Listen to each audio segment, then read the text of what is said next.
What up, ladies? What up, ladies, and what up, maybe random dudes? I don't know. And if you are a dude watching, we're pumped that you're even giving us the time of day. Totally. And we know that dudes are out there wondering about certain things, so who's to say? Hey, Jeff. Just wanted to say hey. That's my husband. We are Erin and Rebecca. I'm Erin. This is Rebecca. In between friends. Today we're coming to you to talk about, for me, it's kind of a touchy subject. I'm not going to lie to you. We're going to disagree about this. Not disagree because I really have anything intellectual to bring to the conversation, but just because I choose to disagree. That's it. So we are talking about today to caffeinate or not to caffeinate. That is the question. Shakespeare style. While you're pregnant.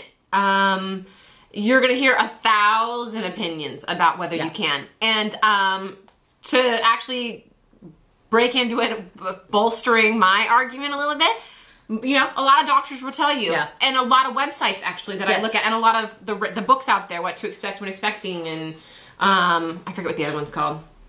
I don't know. Whatever. That nameless book that's really ugly. Yeah. They'll tell you a certain amount of milligrams a day are totally safe for your pregnancy. So I have bought into that, hook, line, and sinker. I did not do it. And that's when you're with your dropper like, okay, how many is this? Okay, good.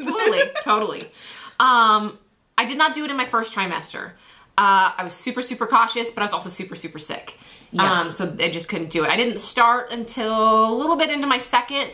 And at this point, I probably have maybe 3 cups a week. Maybe. So there we are. The TNT of a question for pregnancy. You're either going to hate us or love us. I love it. Well, and please know that this is not a defining friendship question for Erin and I, so we can agree to disagree on this. But I always watched women who were pregnant before me because I was always kind of like, teach me what I don't know. So I watched this one friend who literally, we lived in Seattle, so it's Starbucks capital of the world, and she didn't think she was pregnant. She thought she had cancer, and then had her 3 espresso shots daily until 5 months when the doctor, she finally got the gumption to go because she was just convinced she was dying. And I'm sorry. Totally it's rolled just my kind eyes of funny. at that one, but it's hilarious. It is. And friend, I still love you. But you're pregnant. So this kid has been used to, in utero development, 3 shots of espresso every day. And the doctor said, just cut it down to 1.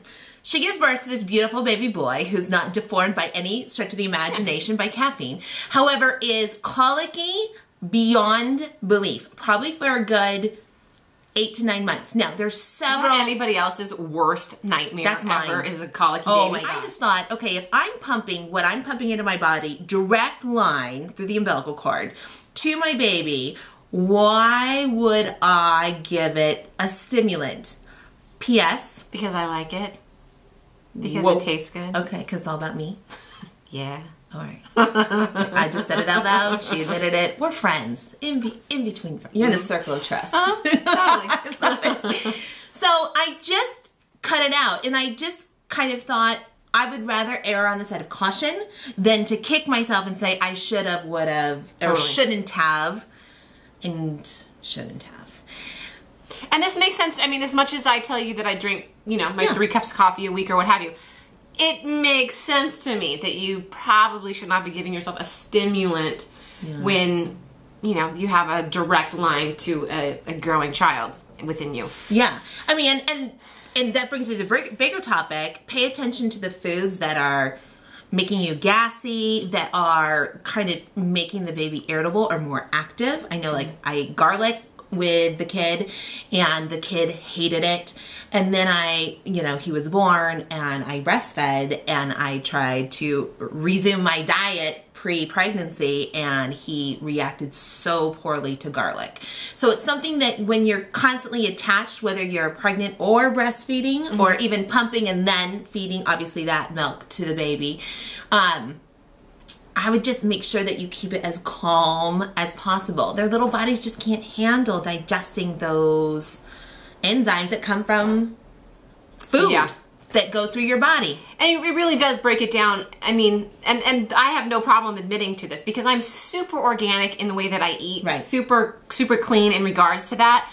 and then I go and I have my coffee. So I recognize that is just something I, for some reason, am unwilling to give up. It has nothing to do with, I'm not addicted to it. It's not anything like that. Yeah, right. Probably a little bit. That's what addicts say. Yeah.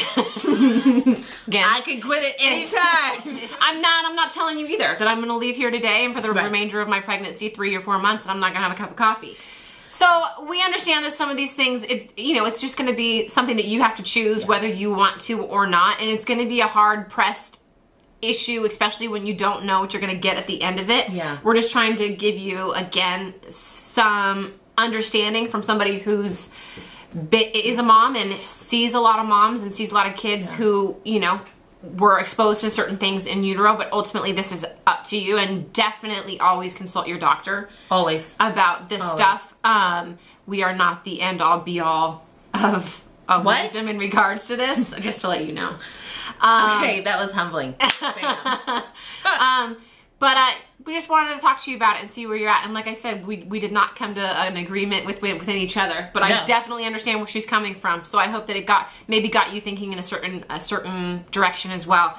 But please give us your comments, give us your feedback in regards to this. We'd love to hear what you're feeling in regards to caffeine, wine while pregnant, other kind of touchy subjects that you just don't know whether to do, and some people do and some people don't. Right. Check us out. Check out our blog at inbetweenfriends.com, and we'll check you later. Until then, I'll be drinking your coffee for you. It's all good. Bye. Bye.